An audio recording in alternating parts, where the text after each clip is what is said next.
ji hêjayê Sedat Yurtaş cêgirê serokê navenda lêkolînên civakiya Dîcleyê dipirsim. Hêjayê Sedat tu bi xêr hatiye Kurdistan 24. Paşî 40 salan şerê di navbera Serçavara êvar baş. Êvar baş. Paşî 40 salan şerê çekdariyê di navbera PKK û dewleta Tirkiya. Cara yekem di dîroka Tirkiya de serokê MHP derkevîtin اعترافê danpêdanê bihebûna neteweyekê biket netewa Kurd lê Tirkiya. û bêjî te Abdullah Öcalan were li Perlemanê Tirkiya çekdayîna PKK rabgehîne êdî kêşeyek namînît bi navê kêşeya Kurd li vî welatî. Lê vê êvarê teqîn çêbû. Çi girêdana van her du mijaran bi hev re heye. Yani ihtimal heye ku bi viya ve girêdayî be, ihtimal heye ku aloziya ku di nava Sûriyeyê ev bi salaya dom dike bi wî ve girêdayî be. İhtimal heye ku îro Erdogan li BRICSê biye mîvan û li wêrê hinek têkiliya di domîne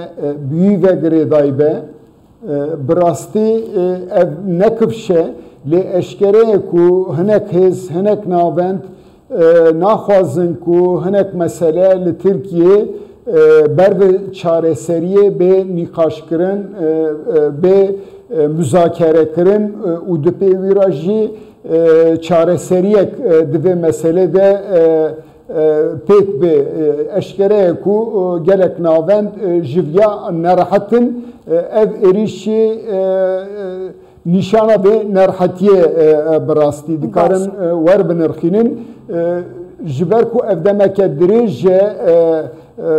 ev mesele nedat nîqaşkirin hele Devlet Bahçeli ku heya ana herî tund li hember mesela Kurdî de disekinî careyeke mîn bû ku tiştên gelek cuda got her çiqas hinek şert û merca ve girêdayî be jî lê axirê gotin et carê ji devî wî derketiye û hatiye gotin ji ber vê yekê jî hêviyek jî bi rastî di nava Kurda da li Tirkiye û li her kesî nava rewşenbîra da çêbûye nava siyasetmedara çêbûyekî mesele ji were asta nîqaşê were ser masê were ser axaftinê bê müzakerekirin bi awayekî. Başa hêjayê Yurtaş gava emberê xwe bideyne nexşeyê giştiye rojhelata navîn meseleya li Sûriya çêdibîtin, li Lubnan, li Xezayê, li Yemenê di navbera İsraîl û van grupên henên radîkal ku ev şerekê berdewam e û zanyariyên hewalgiriyên belav bûn ku dê İsraîl hêrişê kete ser Îranê ev tiştekê ji hindek layanan hatiye tekeskirin. Çi girêdan vê axaftin û daxuyaniya hevpeymaniya cumhur heye bû destpêkirina pêvajoya aştî û çareseriyê di navbera PKK û dewletê li Bakurê Kurdistanê û Tirkiye. Pir eşkereye ku yani devlet ev mesele 8 sal paş vexistiye, 8 sal beçare hiştiye û her carê bi beçarebûnê ev yek hin zêdetir alî û aktor û faktor û tevlêviya bûne.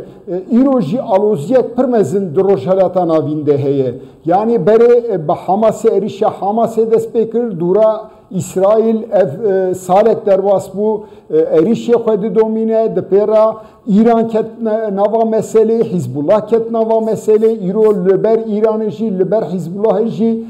İsraîl eşkereye ku şerekî didomîne Tirkiye jî ji aliyekî Hamasê sîwana Hamasê wî diparêze ji ber wê yekê jî bi rastî eşkereye ku tiştê ku heya ana di rojhelata navîn de neqewimîne hem diqewimin welê xuyaye ku biqewime jî ji ber vê yekê Tirkiye dixwaze pêşî li vîya bigire beriya her tiştî jî dixwaze di nava sînorê xwe de di nava Kurda û Tirka da di nava gel de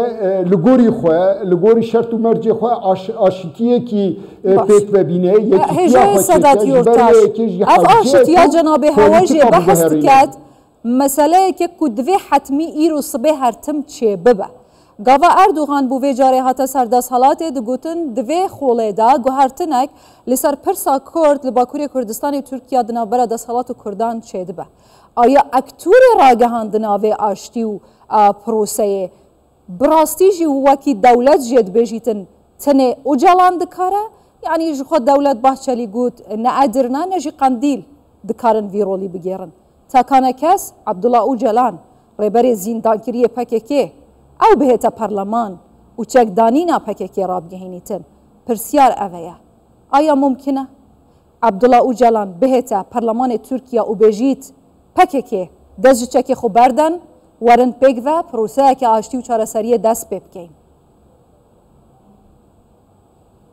Yani ez nebawerim bi tenê bi yek gavekî ev mesele çareser bibe divê meselê de Bêşik Öcalan rolekî sereke heyanan ha lîstiye ji vira şunda jî wê bilîze lê Qendîl jî xwedî role lê partiya dem jî xwedî role gel jî xwedî role kes jî xwedî rolin yani xelk bi xwe jî hingiya polîtîke xwedî role yani divê ku tev bi hev re bê nîqaşkirin bê axaftin lê belê eşkereyê ku Öcalan di kîja şert û merca da were li parlamentoyê li gruba demê axaftinekî bike lazim e ku gelek tiştî biguherin yani berê divê rê paqij bibe li ber van tişta ku Öcalan karibe were li parlamentoyê biaxife ji ber wê yekî jî dibe hem tecrita ku li ser wî rabe hem karibe bi rêxistina xwe re têkiliyê xwe re xurt bike nîqaş bike wa kanî bike ku ev tişta ji bo gelê Kurd ji bo herêmê ji bo paşerojê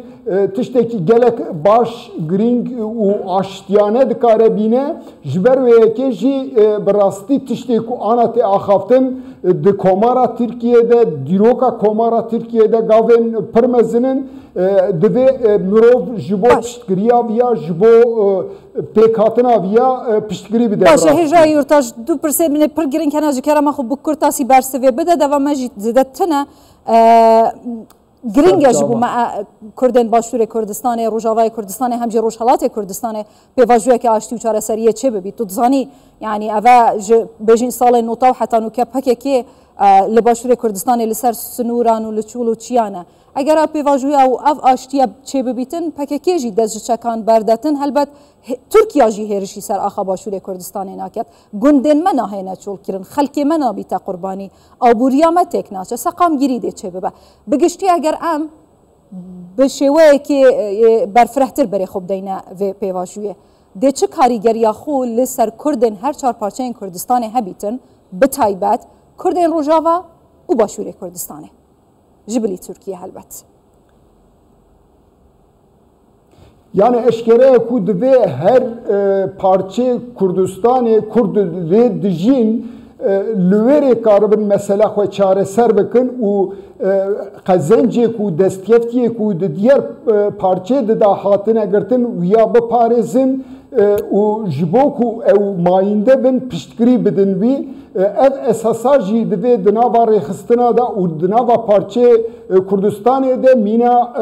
rêzekekî sereke bê qebûlkirin ji ber wê yekê jî çareseriya mesela Kurd liya li Tirkiye Bêşik wê li Kurdistana Başûr jî wê tesîrekî pir mezin bike wê li Kurdistana Sûriye jî tesîrekî pir mezin bike ji ber vê yekê jî ji xwe Tirkiye jî polîtîkakî biguhere dibe helwesta xwe ya ne tenê li Tirkiye li hember Kurdistanê jî li hember Rojava li hember Kurdistana Sûriye jî polîtîkayê xwe biguhere çünkü êdî hatiye merhelekî wer hemû Kurd bi hev re têkildarin û helwestek li kerê